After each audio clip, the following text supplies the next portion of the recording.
pharaons d'Égypte est apparue une civilisation mystérieuse.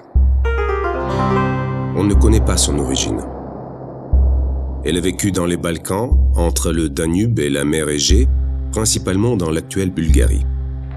Puis, elle a disparu il y a 2000 ans. Cette civilisation continue aujourd'hui de nous livrer ses trésors fabuleux et de bouleverser notre connaissance de l'histoire de l'humanité.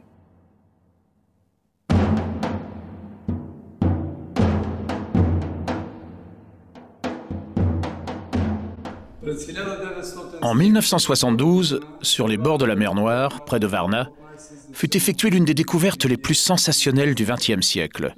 Une nécropole datant de 4500 ans avant Jésus-Christ, contenant plus de 300 tombes.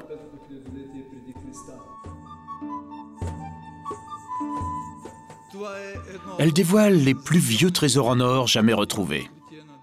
Plus d'1 millier de diadèmes, de parures, de bracelets, des bijoux en os et en coquillages, des appliques ainsi que des outils en cuivre accompagnent les morts dans les tombes.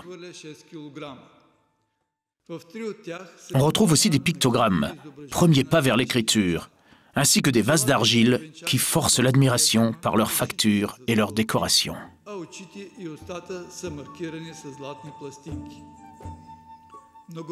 Certaines de ces tombes ne contiennent pas d'ossements.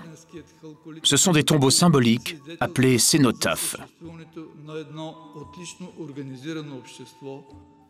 Dans l'un d'entre eux, cette représentation en argile d'un visage humain a été retrouvée.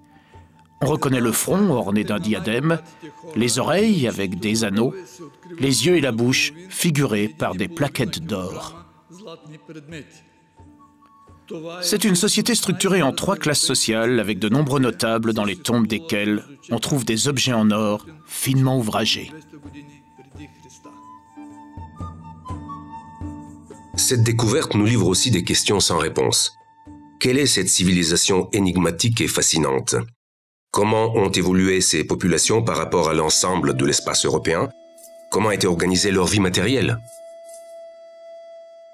Ce qui s'est passé dans cette région est fondamental puisque c'est là que vont être inventés l'agriculture et l'élevage, les premiers villages sédentaires et donc les premiers paysans, et que l'on passe d'une civilisation de chasseurs-cueilleurs à une civilisation d'éleveurs et d'agriculteurs, qu'on voit apparaître les premiers villages sédentaires et puis un peu plus tard les premiers villages fortifiés, la guerre, le début de la hiérarchisation sociale. Et puis ces phénomènes continuent à évoluer, les populations se différencient progressivement les unes des autres, et donc on va voir apparaître les traces sur le territoire de l'actuelle Bulgarie, les Celtes à l'ouest, les Germains au nord, les Grecs au sud, etc. La première étape, c'est l'apparition de l'agriculture et de l'élevage dans un certain nombre de points du monde, 6 ou 7 pas plus, indépendamment les uns des autres et entre 5000 et 10 000 ans avant notre ère.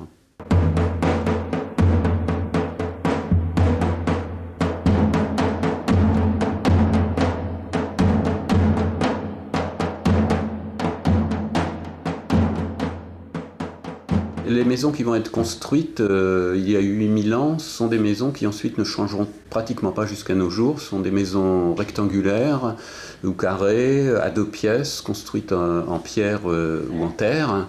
Et l'agriculture proprement dite repose sur le blé et l'orge, qui sont des espèces qui n'existent à l'état sauvage qu'au Proche-Orient et qui seront donc domestiquées il y a 9-10 000 ans au Proche-Orient et qui sont apportées en Europe. Et de même, les moutons et les chèvres n'existent à l'état sauvage qu'au Proche-Orient et seront également importés en Europe il y a à peu près 8000 ans. Et ce mode de vie-là, avec ces maisons rectangulaires, le blé, l'orge, les moutons et les chèvres, va durer pratiquement jusqu'à nos jours.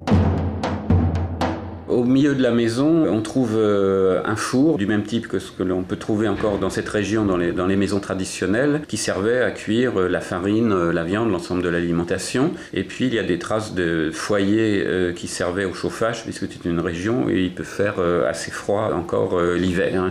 Et toutes ces techniques-là vont se retrouver pratiquement inchangées jusqu'à nos jours.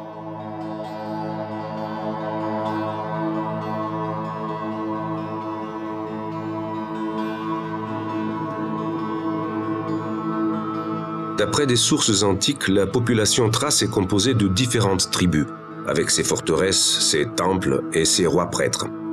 Ce qu'ils avaient de commun dépasse l'organisation d'un État, leur donnant la spécificité thrace, la langue, les croyances, l'esprit dominant leur acte, leur respiration et leur vie spirituelle.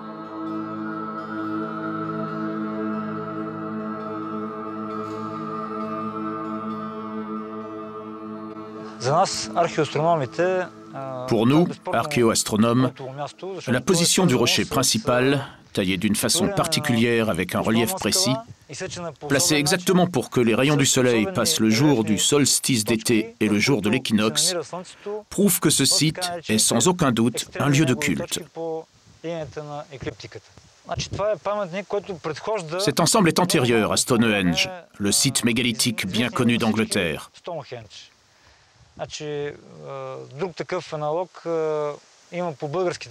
De tels monuments de culte taillés dans la roche, datant de la même époque, existent dans les Rhodopes au sud de la Bulgarie et ailleurs dans le monde, comme en Arménie par exemple.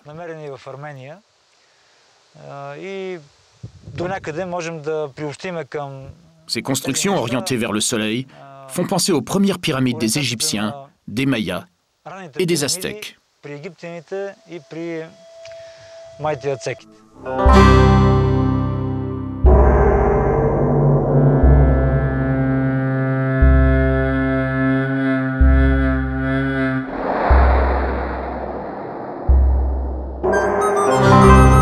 Cette roche sculptée dans les montagnes Rhodopes, près de la frontière grecque, reste encore une énigme, et les analyses divergent. Ce bloc monolithique est taillé en forme de pyramide. C'est un des temples sacrés les mieux conservés d'Europe du Sud-Est et d'Asie mineure. Sur sa pointe est sculpté un sarcophage. Il est incisé de canaux qui servent à écouler des liquides vers le canyon. Mais quels sont ces liquides? S'agit-il d'un autel, lieu de sacrifice, ou encore d'un lieu de culte dédié au vin et à Dionysos?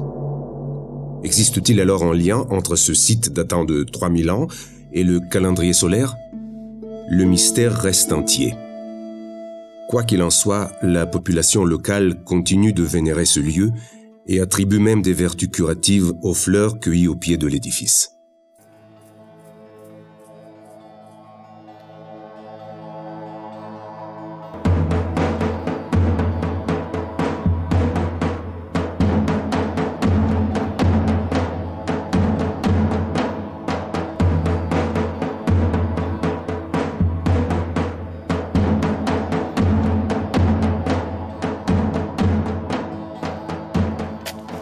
En 1925, deux frères du village de Volchitran, au nord de la Bulgarie, bêchent leur vignoble. Soudain, l'outil heurte un bout de métal. Ils y retirent du sol plusieurs récipients et couvercles noircis par la terre qu'ils abandonnent, sauf un. Ils le rapportent au village pour l'offrir en service de table aux cochons. Les bêtes lèchent le métal jusqu'à le faire briller. Son éclat révèle de leur massif d'une pureté de 23 carats. On retourne immédiatement chercher les autres objets. On se dispute, on en découpe des morceaux pour se les partager. Une partie de ce trésor disparaîtra définitivement. Après l'intervention de la police, le musée archéologique de Sofia récupère cette trouvaille, qui était extraordinaire, d'un poids total de 12,5 kg. Sa datation remonte à 1500 avant Jésus-Christ, soit plus de 5 siècles avant la date supposée de la vie de Moïse.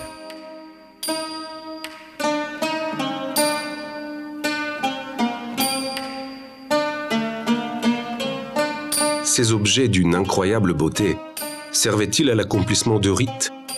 De quel rite s'agit-il? Qui sont les habiles orfèvres qui ont fabriqué ces trésors d'une beauté exceptionnelle? À qui ont-ils appartenu? Pourquoi ont-ils été enfouis? Était-ce pour fuir face à une menace? Ou pour en faire don à la terre, la déesse mère? Les réponses des historiens divergent. Le trésor de Volchitran restera encore longtemps un mystère.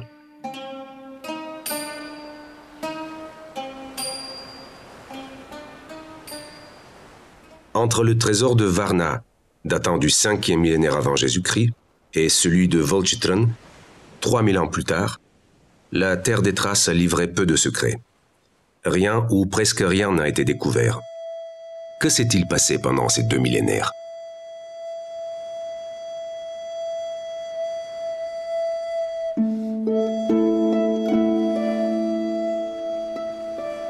L'émergence du royaume thrace est à comprendre par rapport à l'ensemble de l'histoire de l'Europe à cette époque, au 1er millénaire avant notre ère.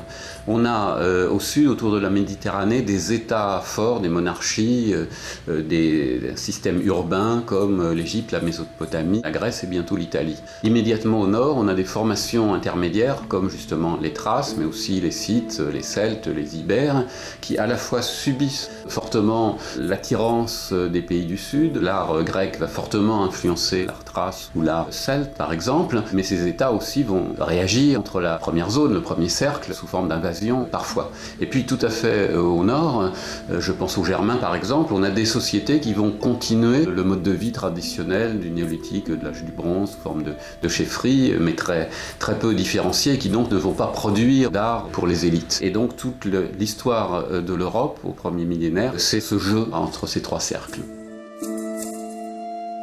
Qui sont réellement les Thraces ? Pourquoi, jusqu'à nos jours, ne savons-nous que très peu de choses sur leur culture ? Les Thraces n'ont pas laissé une écriture. Ce sont les textes des Grecs anciens, des Romains, des Byzantins, qui nous permettent de mieux les connaître. Leur terre porte le nom de la nymphe légendaire Thrake. Thrake était prophétesse et guérisseuse.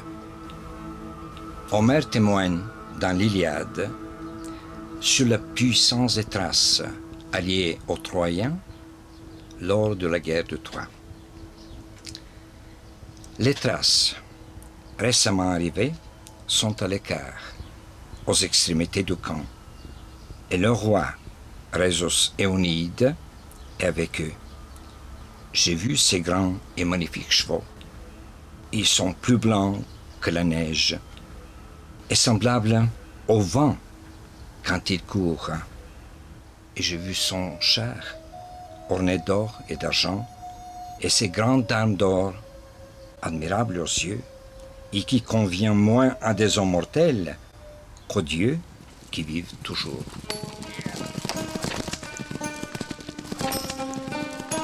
Hérodote le souligne au 5e siècle avant notre ère. Il écrit « Le peuple thrace est après le peuple indien le peuple le plus nombreux de tous. S'il était gouverné par un seul chef et s'il était uni, il aurait été, à mon avis, invincible et plus fort que tous les autres peuples. » La Thrace n'est pas un peuple unique. Elle est constituée par une mosaïque de tribus, les Gètes, les Tribales, les Odryses. Et Thucydide, qui est un historien grec du 5e siècle, qui était condamné à mort pour trahison, se réfugier en Thrace où il va vivre une vingtaine d'années, et sa famille exploite des mines d'or. Et il est impressionné par le royaume des Odryses, fondé par Thérès au 5e siècle avant Jésus-Christ, et Thucydide écrit « Parmi les royaumes d'Europe qui se situent entre la mer Ionienne et la mer Noire, celui des Odryses est le plus grand par la taille de ses revenus et de ses richesses. » Et au début du IVe siècle avant notre ère, le trésor royal Odryse est évalué à 260 tonnes d'objets en métal et de pièces de monnaie, ce qui est un chiffre considérable pour l'époque.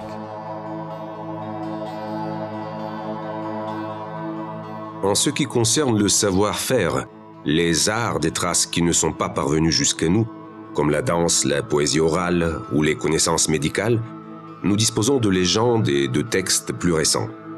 La Thrace y est présentée comme le pays des muses, la patrie des premiers musiciens et poètes connus.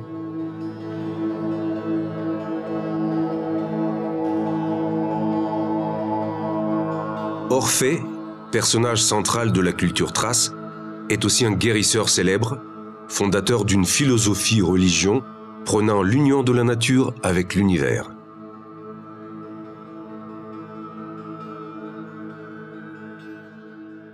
Dans l'Antiquité, les Thraces sont connus par son foi à l'immortalité. L'origine de cette croyance est peut-être le roi légendaire Zelmoxis. Selon la mythologie, il s'est fait construire une chambre souterraine en forme de tumulus, dans laquelle il s'enferme.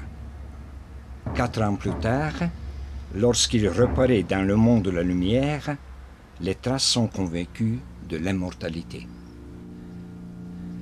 Cette foi en l'immortalité contribue à leur bravoure, soulignée par tous les auteurs de l'Antiquité.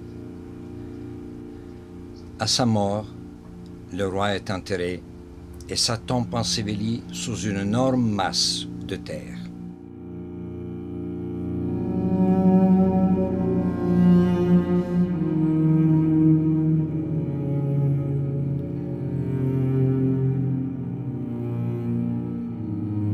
Ces tertres sont des constructions très répandues en Eurasie et en Méditerranée. Ils représentent le modèle du cosmos et symbolisent la colline primitive de la création. Sont-ils des sanctuaires consacrés à la divinité, pouvant cacher des salles sacrées? Récemment, la mission tracologique pour l'étude des tumuli a réalisé une série de découvertes exceptionnelles à 130 km au sud de Sofia, dans une région baptisée la vallée des rois Thraces. Plusieurs de ces collines ont livré de riches symboles du pouvoir royal.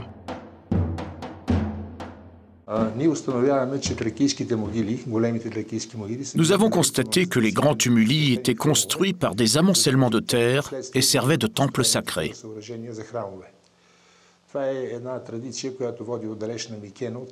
À l'intérieur, les grands tumuli ont donc été aménagés en temples. C'est une tradition qui provient de Mycène, à la fin de l'époque de bronze. À Mycène, les tumuli existaient naturellement, et l'on creusait des temples à l'intérieur. En Thrace, il n'y a pas de colline naturelle. Les Thraces ont donc construit des tumuli dans la campagne et les ont sacralisés.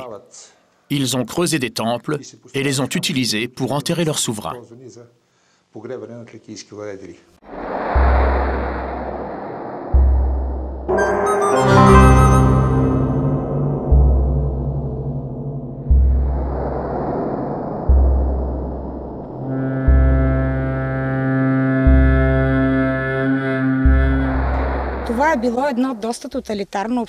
Nous savons que la Thrace est une société totalitaire dirigée par un chef suprême. En dessous, il y a l'aristocratie puis le peuple qui crée la richesse pour la communauté. Le roi doit faire preuve tous les jours de ses capacités, surtout auprès de la noblesse, car chacun peut revendiquer sa place. Les Thraces ont eu des rois, mais pas de capitale. La ville la plus connue est Seftopolis, fondée par le roi Odryse Seft III, au IVe siècle avant Jésus-Christ. Elle est actuellement noyée sous les eaux d'un barrage, dans la vallée des rois Thraces.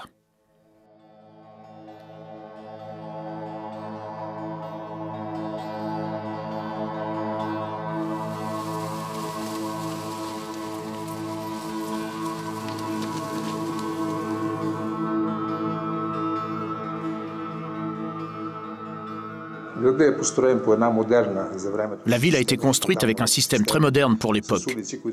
Les rues se croisent à angle droit et possèdent une signalétique. Elle comprend une forteresse où réside le roi prêtre. Son palais est en même temps un temple. De toute évidence, les édifices, les magnifiques temples de cette ville, sont la preuve qu'à cette époque, la Thrace avait un niveau de vie plus élevé que celui de l'Europe centrale et occidentale.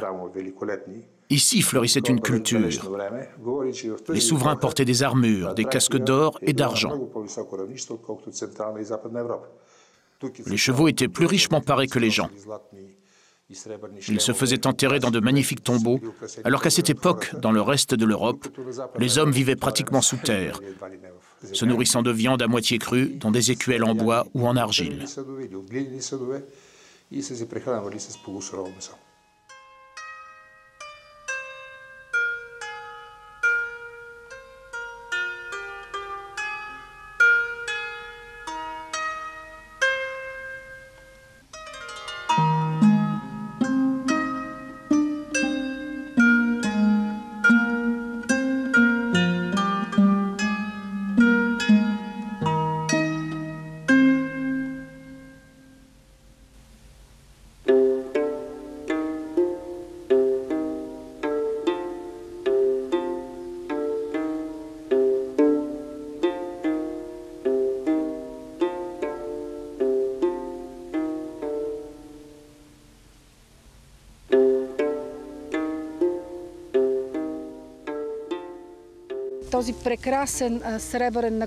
Cette magnifique genouillère d'argent appartenait à un roi guerrier.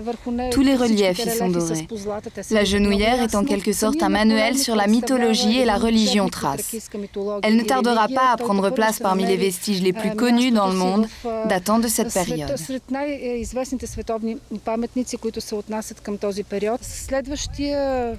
Cette couronne en or est une parure splendide, mais aussi un attribut royal. Sur le segment central, nous reconnaissons la déesse Niké, tenant une couronne similaire ainsi qu'une fiale. 29 rosaces en or entourent la couronne. Cette trouvaille archéologique se classe parmi les plus beaux spécimens de la tauretique ou art antique du travail des métaux. Ces deux ritons en argent doré sont uniques. L'un d'eux représente plusieurs scènes, dont la chasse au sanglier. Sur l'autre, on reconnaît deux griffons tourmentant un taureau à bout de force.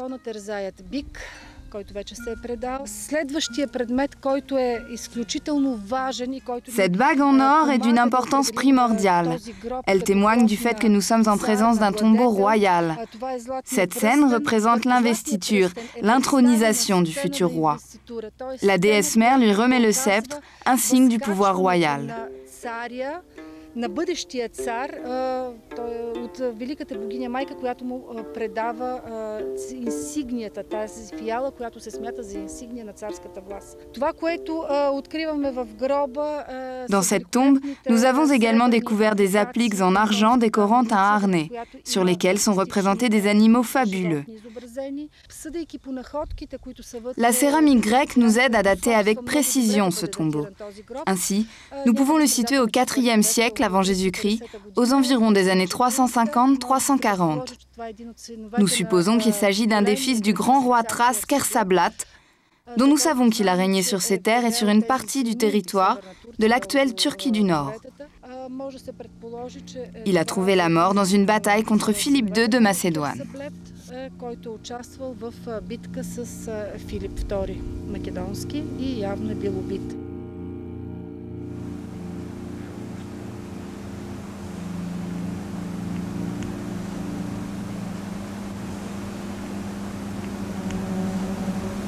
La volonté d'ériger des monuments funéraires somptueux est commune à toutes les civilisations anciennes. La dernière demeure des hommes de haut rang se devait d'être imposante afin de les mettre en valeur après leur mort. Les monuments funéraires de la vallée de Kazanlak s'inscrivent dans cette logique. Un certain nombre d'entre eux peuvent être comparés aux monuments funéraires macédoniens que l'on appelle communément tombes macédoniennes. Un grand nombre d'éléments architecturaux et décoratifs sont comparables à ceux retrouvés dans la tombe d'un grand souverain macédonien, Philippe II, qui fut le père d'Alexandre le Grand. Il s'agissait dans les deux cas de tombeaux construits, recouverts d'un tertre de terre, que l'on appelle tumulus. On y retrouve également à l'intérieur les mêmes espaces, c'est-à-dire une chambre funéraire précédée d'un vestibule et parfois d'un couloir, mais également des grandes portes de marbre sculptées. D'ailleurs, sur une de ces portes monumentales, on peut observer deux médaillons sculptés représentant des têtes d'hommes qui rappellent les portraits connus d'Alexandre le Grand.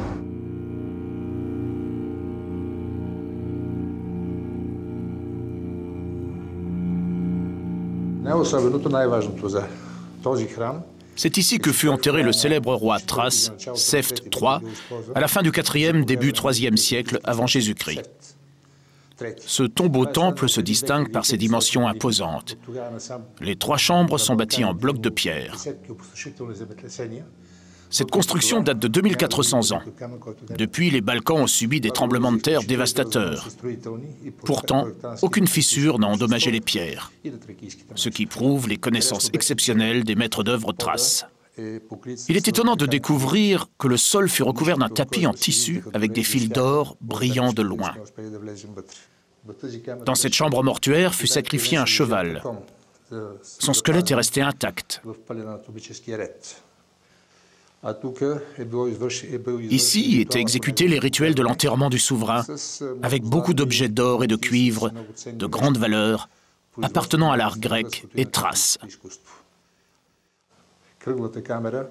Cette chambre en arrondi, avec une coupole, symbole de terre et de ciel, était vide. Un sarcophage fut taillé d'un seul bloc, de plus de 60 tonnes. Ce sarcophage fut taillé horizontalement et dessus étaient disposés les objets personnels du souverain. Sur le côté gauche, son armure et le harnais d'or qui ornait son cheval. Du côté droit, 3 grandes amphores qui sans doute étaient pleines de vin. 2 coupes en argent. On a vu sur le bord d'une des coupes et sur la poignée de l'autre des inscriptions. Ces inscriptions indiquent que ces coupes appartiennent à Seft.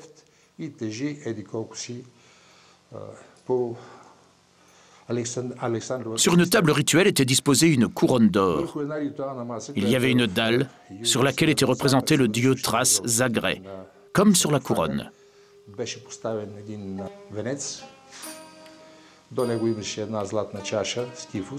À côté, il y avait une sorte de tasse en or avec 2 poignées, le skyphos, et 2 autres objets d'or.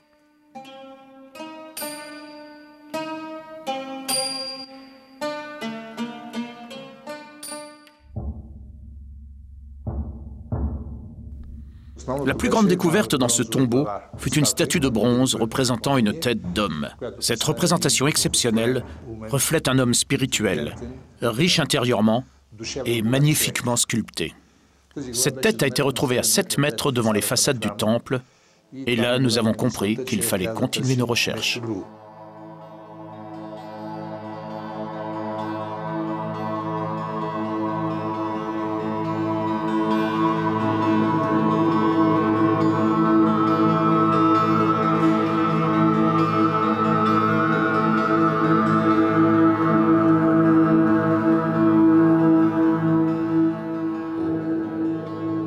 Richement décorés, ces tombeaux sont principalement de 2 types, soit en forme de coupole, soit en forme d'abri.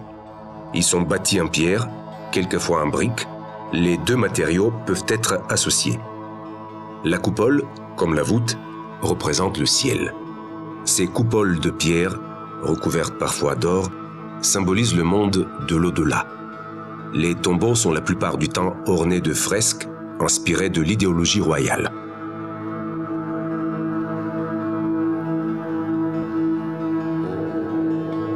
L'un des tombeaux les plus célèbres, découvert par hasard, est celui de Kazanlak. Il est inscrit au patrimoine mondial de l'UNESCO.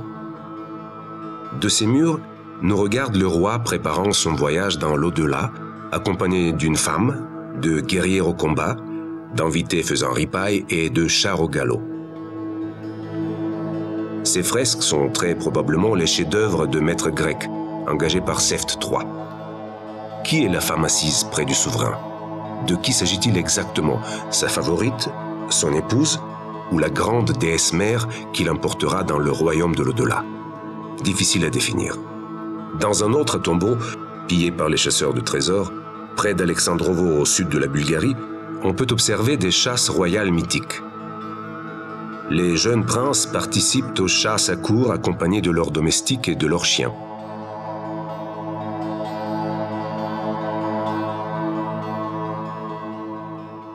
Les traces sont polygames.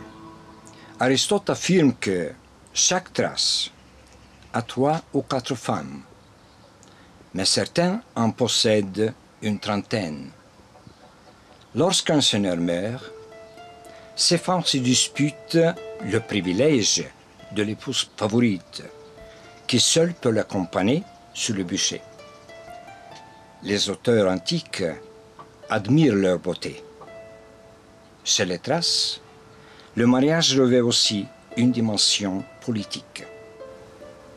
Les femmes sont achetées ou richement dotées pour sceller des alliances. Des princesses thraces épousent des rois étrangers, tandis que les seigneurs thraces choisissent des femmes grecques. Dans les textes antiques, ce sont les femmes qui entretiennent le culte des divinités. C'est peut-être ce que nous révèle cet exceptionnel tombeau du IIIe siècle avant Jésus-Christ, découvert en 1982 près de Sveshtari. dans la région de Danube, au nord de la Bulgarie.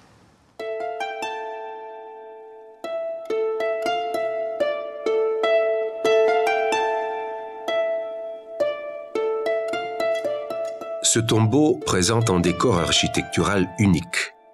10 cariatides, aux silhouettes semblables mais aux visages différents, entourent la pièce. Au-dessus de 4 d'entre elles, une peinture murale est inachevée. Elle représente la grande déesse mère, suivie de 4 servantes, tendant des offrandes et une couronne d'or à un cavalier royal.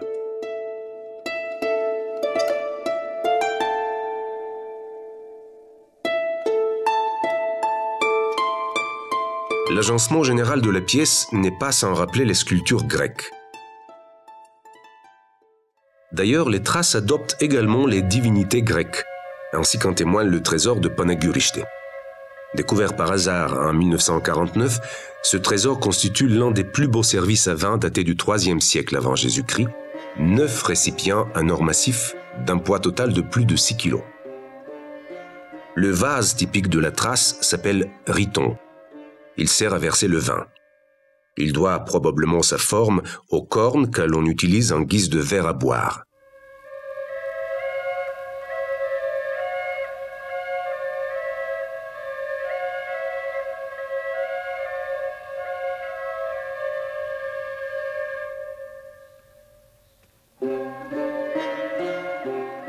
La surface est recouverte de frises représentant des divinités. On reconnaît Artémis, Héra ou Niké.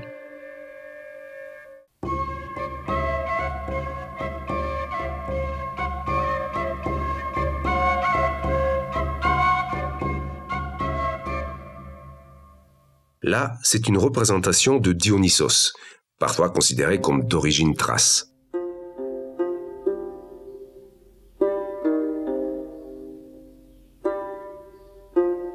Voici une scène du jugement de Paris. Les déesses grecques sollicitèrent Zeus pour qu'il désigne la plus belle d'entre elles.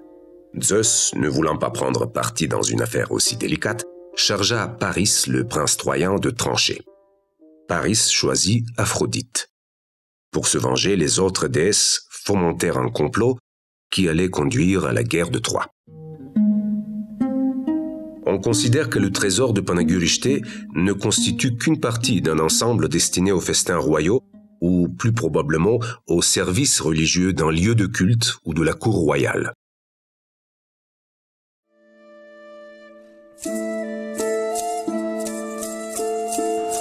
Le trésor découvert à Rogozin en 1986 est également très intéressant et fondamental pour comprendre les pratiques religieuses et les représentations mythologiques des Thraces. 165 récipients en argent sont déterrés dans un jardin potager. Leur poids total atteint 20 kg. Une cinquantaine de ces vases portent des inscriptions en grec. Ces inscriptions révèlent que le trésor a appartenu à la dynastie royale tribale entre le 5e et le 4e siècle avant Jésus-Christ, et que plusieurs vases ont servi de cadeaux diplomatiques. Les experts ont établi que ces vases appartiennent à différents services, rassemblés sur une longue période pour former le trésor d'une famille, transmis d'une génération à l'autre. Une partie a vraisemblablement été fabriquée dans la résidence principale du roi des Odryses. Il existe des ateliers d'orfèvres à travers toute la Thrace, au 5e jusqu'au 3e siècle avant Jésus-Christ.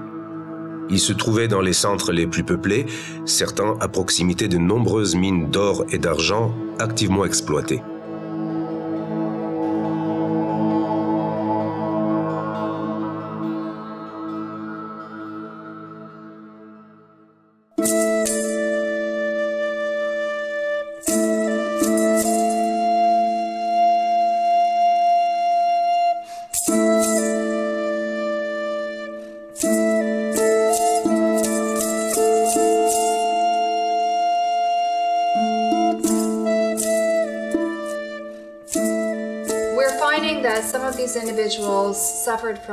Nous avons découvert que ces populations souffraient de problèmes de santé identiques aux nôtres.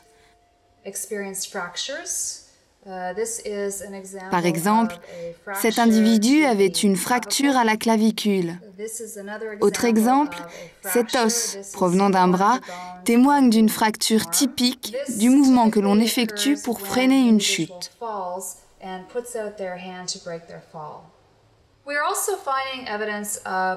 Nous avons aussi trouvé des carences alimentaires. Par exemple, cette partie de l'orbite semble témoigner d'une déficience en fer, une anémie. C'était fréquent chez les populations antiques, notamment celles d'organisations agricoles. Et nous retrouvons aujourd'hui fréquemment les mêmes problèmes dans différentes parties du monde.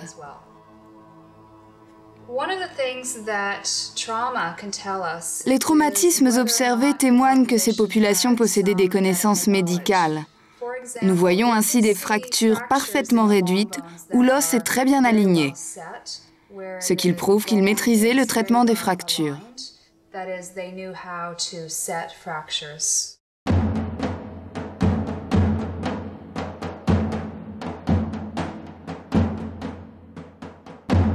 Soigner les blessures s'avère indispensable car le Thrace est un guerrier. Plusieurs objets découverts dans les tombeaux des souverains thraces confirment leur réputation de rois guerriers. Armure d'or, de bronze, hommes, armes, décorations de chevaux et de chars de guerre. La guerre est une activité permanente, ce que résume ainsi le célèbre roi thrace Térès. « Lorsque je ne guerrois pas, je ressemble à mes palefreniers. » Et même si la guerre n'était pas seulement un épisode glorieux, mais plutôt une occupation presque quotidienne, la vie suivait son cours paisible et avait ses propres héros. Artisans, maîtres d'œuvre et architectes, tout ce qu'on appelle aujourd'hui artistes.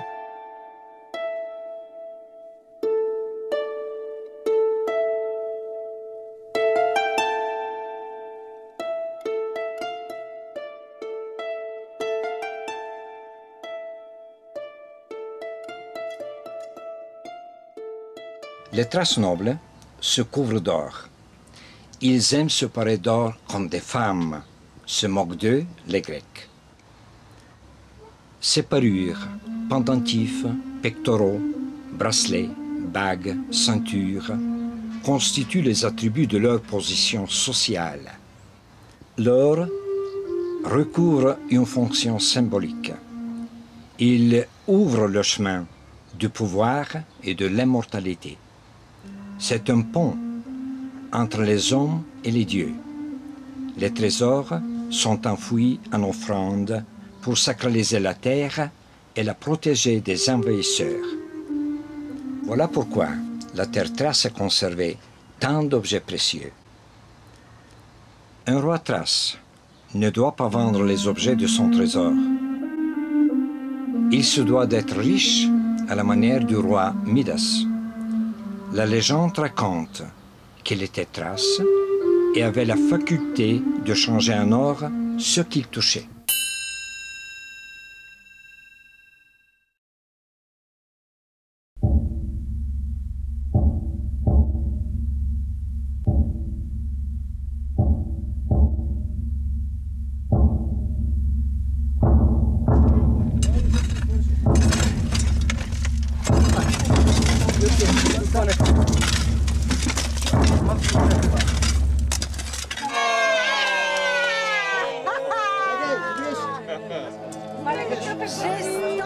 Les dizaines de masques connus de la péninsule balkanique sont fabriqués en feuilles d'or, ne pèsent pas plus de 100 grammes et représentent le visage des défunts. Ce masque pèse près de 700 grammes et montre une personne vivante avec un visage autoritaire, cruel même, des yeux fermés, peut-être dans un moment de satisfaction suprême. Où l'artiste anonyme puisait-il son inspiration ? si on regarde une carte géographique, on s'aperçoit en fait que l'Europe n'est qu'une péninsule, c'est l'ultime presqu'île de l'Asie. C'est donc une sorte de cul-de-sac qui est entouré sur trois côtés de glace ou de mer. Et à partir du moment où l'Europe est colonisée massivement vers 6500-6000 par ces populations d'agriculteurs venus du Proche-Orient, pendant tous les millénaires suivants et jusqu'à nos jours, l'Europe sera un lieu permanent de brassage de population, d'échange de biens utiles, d'échange à très longue distance de biens de prestige. Et c'est ça l'histoire récente de l'Europe. À cette époque, il n'existe évidemment pas de route. La roue même ne sera inventée que vers 4500-4000 avant notre ère, avec le char, tout comme l'usage du bœuf et du cheval comme animal de trait. Donc les voies de passage, c'est le long des rivières ou encore les cols, comme l'ont fait les pasteurs qui pratiquaient la transhumance dans les Balkans, pratiquement jusqu'au milieu du XXe siècle et même au-delà. Des échanges commerciaux jusqu'au Danemark, en Ukraine, en Hongrie ont été mis à jour. «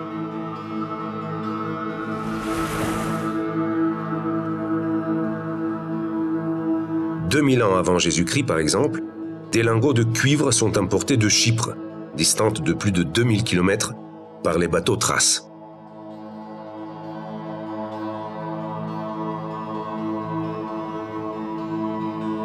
Les auteurs anciens rapportent que les Thraces dominent les mers à cette époque.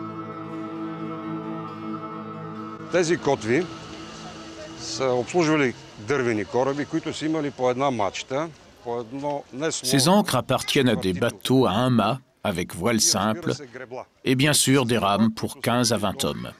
15-20 гребци. Това великолепно е описано у Омир, който не различава. Homère en donne une description magnifique, où il ne distingue pas les navires des Troyens de ceux des Achéens, les futurs Grecs. On a retrouvé les dessins de tels bateaux dans beaucoup d'endroits sur notre terre. Ces navires sont largement utilisés et peuvent transporter des marchandises et du bétail. De nos côtes, ils naviguent jusqu'à la Grèce mycénienne, c'est-à-dire la péninsule du Péloponnèse et la grande île de Crète.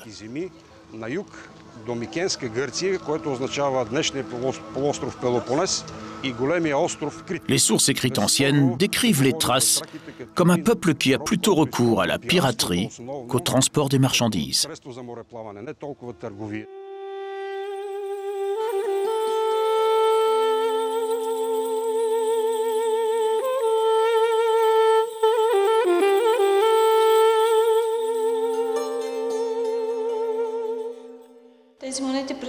Le développement de ces échanges requiert l'utilisation de la monnaie. Du 4e au 3e siècle avant Jésus-Christ, les tribus thraces utilisent des drachmes et des statères de l'île grecque de Tassos. Les rois thraces les plus riches battent leur propre monnaie. Ils frappent par la suite des pièces en bronze destinées aux besoins de la population locale. Dans la plupart des cas, les pièces d'or et d'argent sont utilisées pour des échanges plus importants et des contrats internationaux. On se sert de symboles locaux, tels que le taureau, le cheval et la hache à double tranchant, typiques de la culture, des croyances et des rites thraces.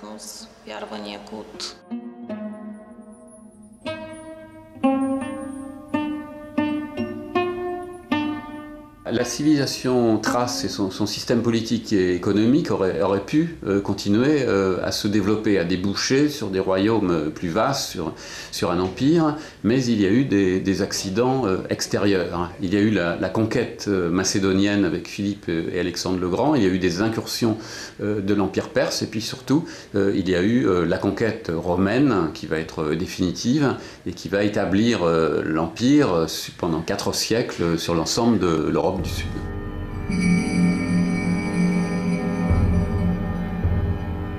Spartacus, l'initiateur de la plus grande révolte d'esclaves dans la péninsule italienne en 71 avant Jésus-Christ, a été le dernier gladiateur thrace célèbre.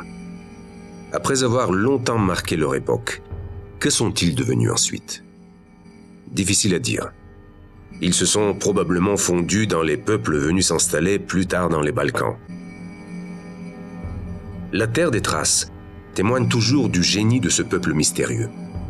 Pillé par les chercheurs de trésors, refondu, revendu au cours des siècles, l'or des Thraces semble inépuisable. Avant de refermer ces pages, laissez-moi vous conter une dernière histoire. Alexandre le Grand serait venu consulter les prêtres thraces pour connaître son avenir. En remerciement, il leur aurait offert un char en or pesant 800 kilos. Selon la légende, ce char serait toujours caché dans les montagnes bulgares.